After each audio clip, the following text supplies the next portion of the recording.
Oh, pak! Gawang bobo yan. Charis. O, shoutout nga pala doon sa nagsabi na bobo akes. Oh, never mind. Dito muna tayo sa ating client's hair transformation for today. So, ayan, makikita natin super ganda ng buhok ng ating client. At hindi nyo aakalain na galing yan sa super king buhok at sobrang kulot.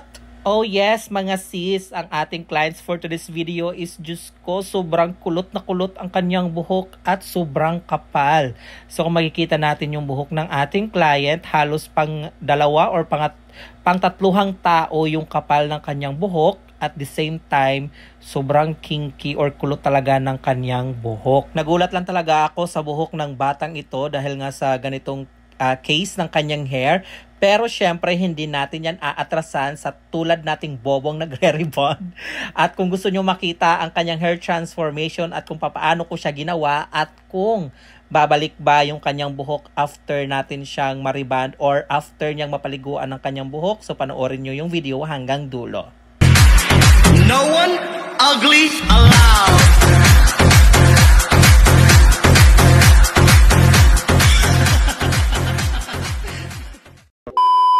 Alright mga sis, so bago ako nag-proceed sa pag-a-apply ng rebonding cream, number 1 ay pinag-shampoo ko muna yung ating client ng 3 beses para masiguradong matanggal lahat ng residue na nandyan sa buhok niya, para mas maganda yung lapat ng ating hair straightening sa buhok ng ating client or mas mabilis yung pag-process ng ating hair straightening cream sa buhok ng ating client. Dahil kita nyo naman kung gaano kakulot yung buhok ng ating client at hindi ko sigurado kung ilang oras natin itong ibababad yung ating hair straightening cream or rebonding cream 1 sa buhok ng ating client. And after nga namin mapatuyo yung buhok ng aming client ng 100% dry, syempre nag-proceed na kami sa application ng rebonding cream number 1 at bali dalawa na nga kami nag-a-apply dito ng aking palalabs ng pag-a-apply ng rebonding cream 1 para mas mabilis yung aming magiging trabaho dahil nga medyo may kakapalan din talaga yung buhok ng ating client. Talagang nakipag-backpackan talaga kami dito sa buhok ng batang ito. And after namin siyang ma-applyan ng rebonding cream 1 ay binabad ko muna ito ng 1 oras.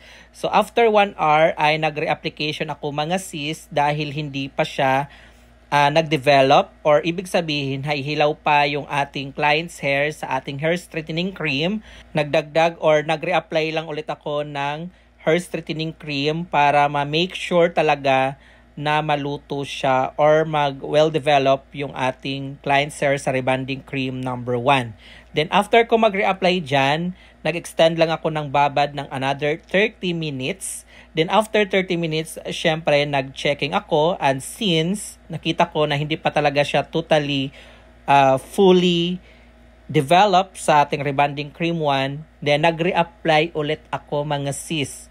Then, another 30 minutes naman yung aking additional ng pagbabad ng rebonding cream 1. Nakadalawang reapplication ako dyan mga sis bago na fully develop or naluto yung buhok ng ating client's hair sa rebonding cream 1. Saka ko naman siya pina-rinse off. So, all in all, umabot ng almost 3 hours yung babad ng rebonding cream 1 bago nga siya ma-fully develop. Then after that, pina-rinse off namin, then blow dry namin yung buhok ng aming client. So ito na yung buhok ng ating client mga sis. After nga natin siyang mapatuyo, medyo nabawas-bawasan na yung pagka-curly ng kanyang hair. Then after that, ay proceed tayo sa hair ironing process. And ito na mga sis, nagpa-plancha na si Bobo. And section by section, syempre ang ating hair ironing process at talagang sobrang nipis yung aking sectioning sa pag-hair iron just to make sure lang talaga na maunat siya at hindi tayo mabackjab dahil napakahirap at nakakapagod mag-rebond. Lalo na kung babalik sa pagiging kulot ang kanyang hair. So sinisigurado ko talaga na one time lang yung ating process dito ng hair rebonding at hindi tayo kakanta ng babalik kang muli. Charis. So ayan, inabot din ako dito ng almost 3 hours ng pag-hair ironing bago ako natapos. And tsadan, ito na mga sis, after almost 3 hours na hair ironing ay natapos din ako, nakakaloka. Pero in fairness, ang ganda ng kanyang finish or after ko siyang ma-iron. Napaka-slick nung kanyang hair, smooth and shiny, pero hindi pa ito tapos mga sis dahil after natin mag-hair ironing ay bababaran natin siya ng ating neutralizing cream. So at this point, after nga natin ma-plancha yung hair ng ating client, pinagpahinga natin ng 10 minutes, saka tayo nag-apply ng ating neutralizing cream.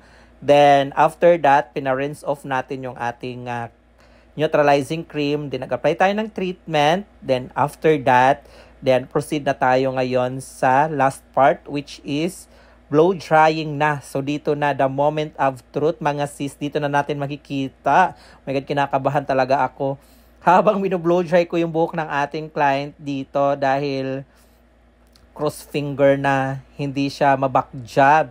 Dahil alam naman natin na pag mga ganitong uri ng buhok ay hindi talaga maiwasan na meron siyang mga kulotski. Pero ginawa natin yung ating 100% best para hindi tayo matawag na bobo.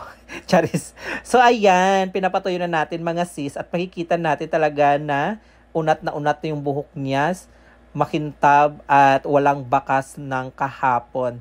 So dyan natin makikita kung maganda yung ating pagkaka-rebond sa last part ng pagbo-blow dry dahil dito pa lang syempre makikita natin kung kulot or straight yung buhok ng ating client. Plus, syempre pag napaliguan natin yung buhok ng ating client, doon din talaga natin masasabi na maganda yung ating pagkaka-rebond sa kanya. Fast forward ko na lang yung part ng pagbo-blow dry natin mga sis dahil medyo matagal-tagal ito, pero ipapakita ko pa rin sa inyo dito yung kabuuan ng ating pag-blow dry para makita rin ninyo na may pagbabago or naunat natin yung buhok ng ating client from kinky to straight and silky hair. At sa mga magtatanong naman dyan kung anong brand ng pang-rebond ang ginamit natin, yan po ay Matrix Resistant Variant. So, Matrix, baka naman. Charis.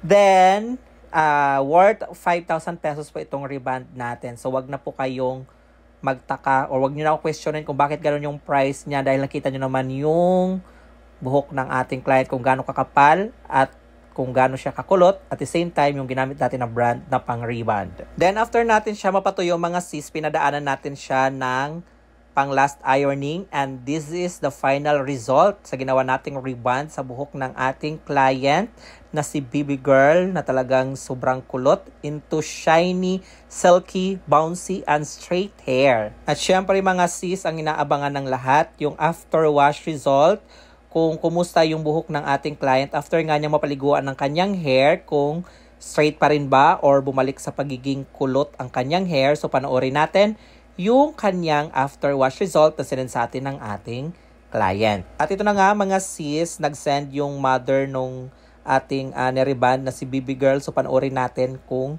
ano na yung tsura ng kanyang buhok after mapaliguan.